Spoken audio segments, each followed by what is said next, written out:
Hello, everybody.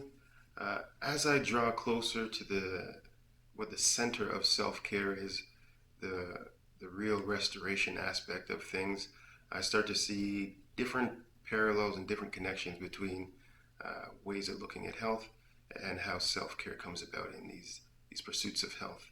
Now, one strong association that I've made in previous videos is that the emotions are very powerful and they serve a very strong corrective um, kind of process in things.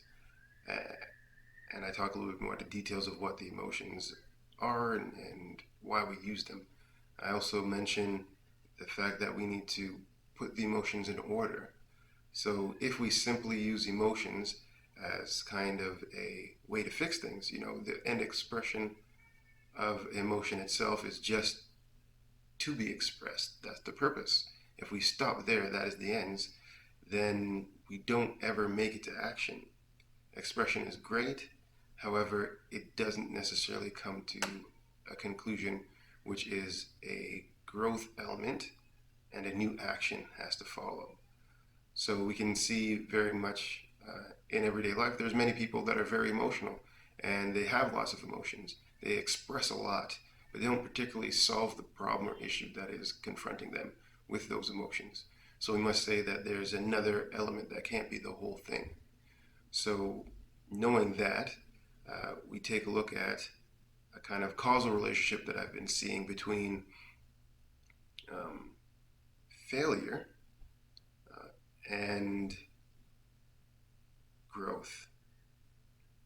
Now, I view that most things are caused from the feeling of failure, somebody failing somebody else, or trying not to fail another person.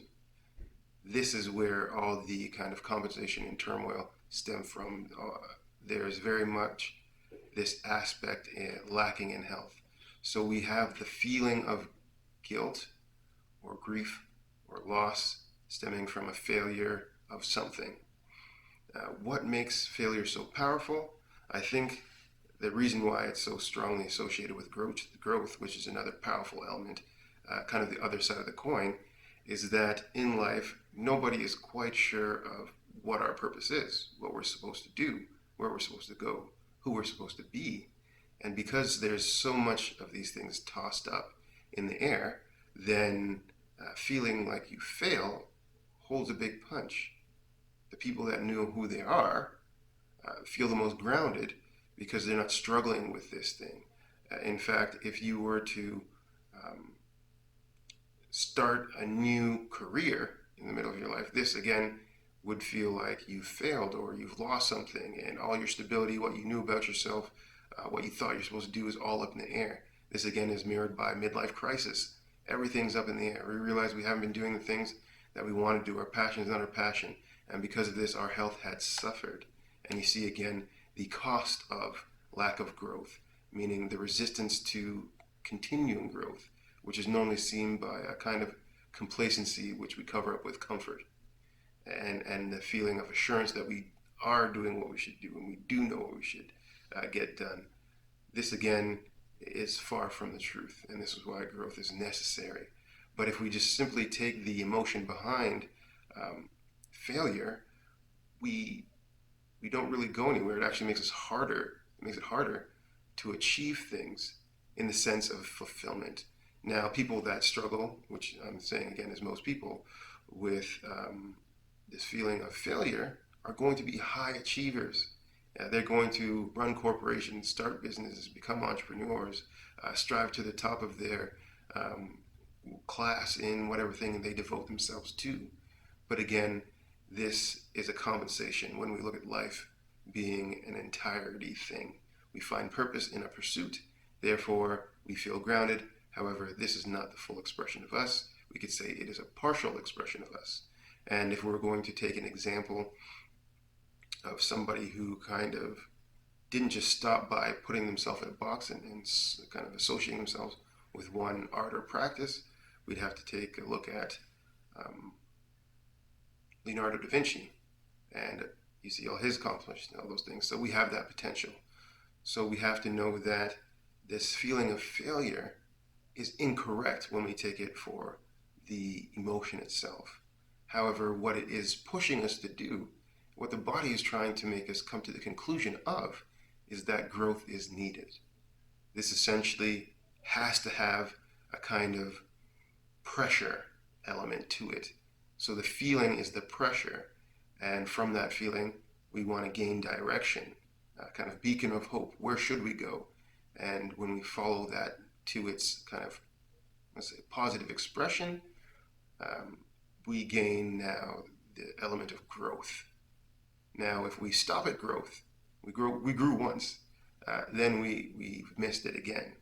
So we're kind of knowing that this process is continuous and going to keep happening. We're going to keep learning more about ourselves as we go through life and as we kind of live experiences.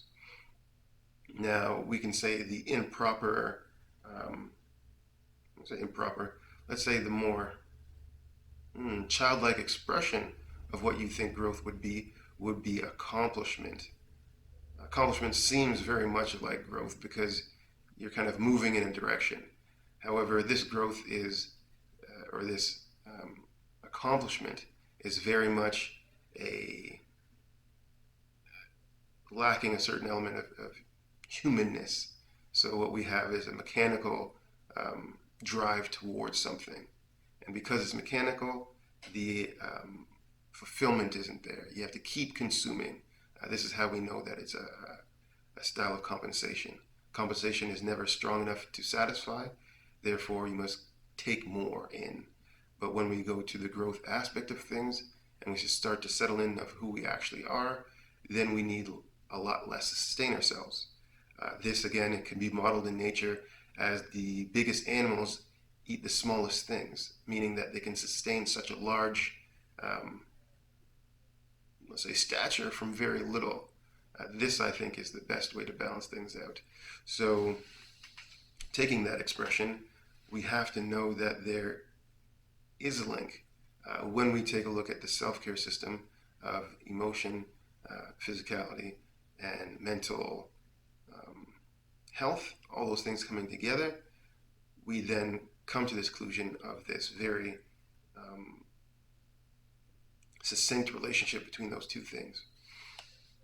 And the other element to growth, which is the mental aspect, is the fact that we must find a new reality, in the sense a new way of thinking or navigating life that is able to accommodate our potential, our ability to grow.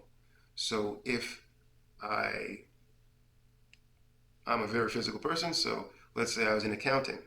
This is great for some people, but for me, this would show that I'm not living my full potential as to how I like to express myself, but more importantly, how I'm balanced as a person. And then we would see pressure gaining. The lack of fulfillment would become unbearable at some point.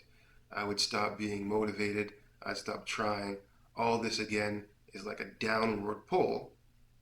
And if the body can't use words, a downward pull kind of denotes a need for upward drive, right? So we have that on and off switch that the body is very much accustomed to using. So we have this thing. And in that way, we want to be able to see that, let's say, having a feeling of a negative emotion is the drive in there, is the drive to feel the positive. We do not have the solution thus far to find that positive. Therefore, if we don't start taking in new knowledge, finding new experiences, hanging out with new people, finding a new passion, these kind of things, then we will never have that mindset. We do need to grow the mind so it can solve for a larger problem, if you want to call it something. So this is something that we need to keep strongly in mind, and I view this association as a very powerful thing when we use it to solve for self-care and thus health. This being a very primal element to humanity, to all styles of health, and I think where health essentially originated from, or closer to the origin of what health is. So hopefully that is insightful, allows you to put life back into balance and seeing that it's not just going with the emotions, although the emotions do point us in that direction. It's not just about problem solving only, but the need for new experiences and thus finding a new reality. And not only that, we have to earn this by action, and this is where the body and the physicality comes in, where we have to go through that experience and gain as much as we can from it. This is very much the path, at least, of self-care.